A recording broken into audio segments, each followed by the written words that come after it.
Dear students, today we are going to take up three topics and they are electric dipole, dipole moment and physical significance of electric dipoles.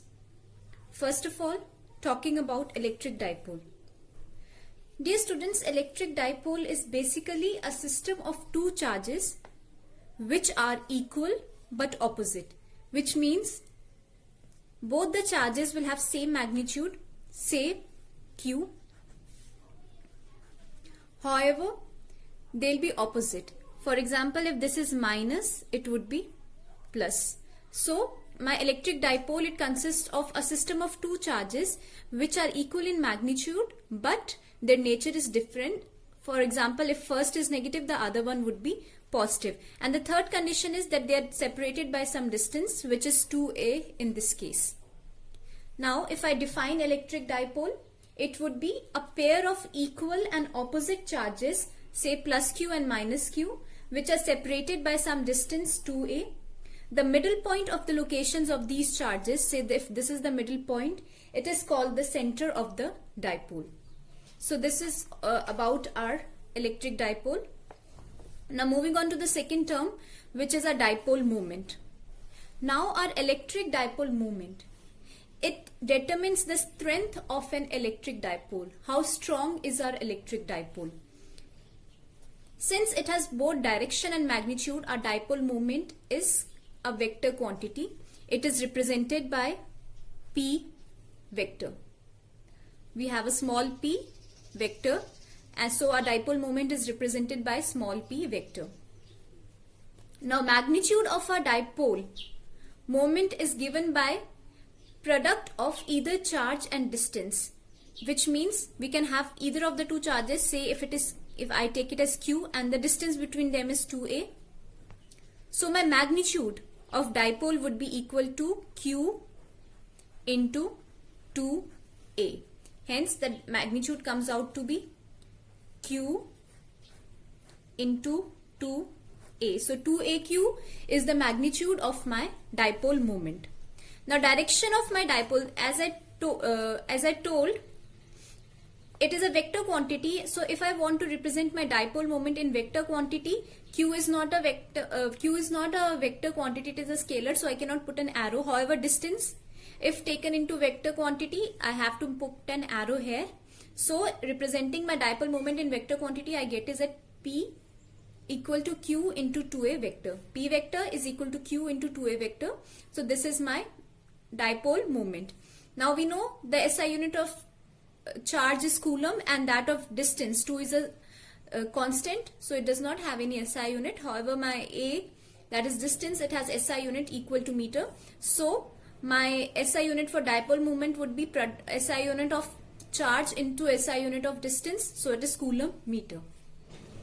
Lastly, my dipole moment has a direction from negative charge to positive charge. So if I consider this case, my dipole moment would be directed from minus to plus. This was about my dipole moment. Now let's move ahead. Now talking about an ideal dipole. Dear students, if the charges which we have taken into consideration, they continue to become larger and larger and larger, and the distance between the two charges, it continues to decrease and become smaller and smaller and smaller, we would apply both these conditions with the super condition that the product of 2q and a, which means the dipole moment, magnitude of dipole moment, it would remain constant. So we are increasing the charges, the magnitude of the charges, decreasing their distance, but we are keeping in mind that the dipole moment, the magnitude of dipole moment, it remains constant. In such a case, we arrive at the condition of ideal dipole, which is the smallest dipole with no size. For example, say if I have my charges equal to 4 coulombs each. This is plus 4 coulomb and this is minus 4 coulomb. And the distance between them is 8 meters. So my magnitude of dipole moment would be 2 into either of the charges, or I should say either of the charge is 4, magnitude of either of the charge, into product of the distance between them, and the product of the distance is 8 meters, which means 2a is equal to 8 meters. I'm not talking about a, I'm talking about the entire distance which I have taken equal to 2a. So my 2a would be equal to 8 meters. So 8. So my product comes out to be 32. So my dipole moment is 32 coulomb meter. However, if I increase my product, my charge, if I make it 8 coulomb, so the first condition is included, that we are increasing the charge, and if I decrease the distance to say 4 meters, I've decreased the distance to 4 meters. So I've achieved my second condition also. So let us see what will be my dipole moment. Product of charge is now 8 coulombs and the distance is 4. So it again comes to be 32 coulomb meter. And my third condition is also valid, that my dipole moment, the magnitude of dipole moment has to remain constant. In this case, we have seen that we have increased the charge and decreased the distance. So if we go on doing so, we reach a case when we have a smallest dipole which has almost got no size, which means the distance between them has almost become equal to 0. In that case, we get the condition of an ideal dipole. Zero distance is not possible.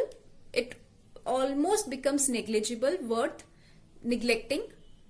Hence, I again repeat that for the conditions of an ideal dipole, we need to have a very large charge, very small distance between the two charges, such that our magnitude of dipole moment remains constant. Coming on to the last part of today's video, physical significance of electric dipoles. Electric dipoles help us to understand the concept of polar and non-polar molecules. Secondly, they help us to understand the development of net total dipole moment.